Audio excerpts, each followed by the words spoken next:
সময়ের মূল্য, ঠিক আছে, সময়ের মূল্য আমরা সবাই জানি, কিন্তু আমরা সময়টা কোথায় দিচ্ছি, কাকে দিচ্ছি, কিভাবে আমরা সময়টাকে স্পেন্ড করতেছি, সেটা খুবই গুরুত্বপূর্ণ একটি বিষয়। তো সবসময় চেষ্টা করবা সময়কে কাজে লাগানো। তুমি সময়টাকে কোথায় স্পেন্ড করতেছো, কোথায় পাস করতেছো, এটা খুবই মাথায় রাখতে হবে, কারণ একবার সময় চলে গেলে আর ফিরে আসে না।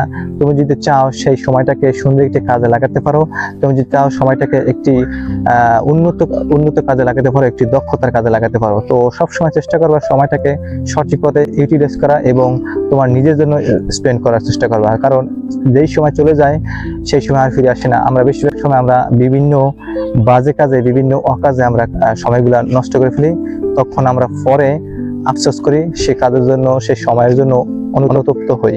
কিন্তু যখন সময়ের জন্য অনুতপ্ত হই এবং রিগ্রেট ফিল করি, সেটা তখন কোনো দাম থাকে না, সেটা তখন আর মূল্য থাকে না। সো সবসময় চেষ্টা করো সময়কে কাজে লাগানো, সময়কে সঠিক কাজে ব্যবহার করার জন্য চেষ্টা করো। So try to do this. Thanks for watching. All the best.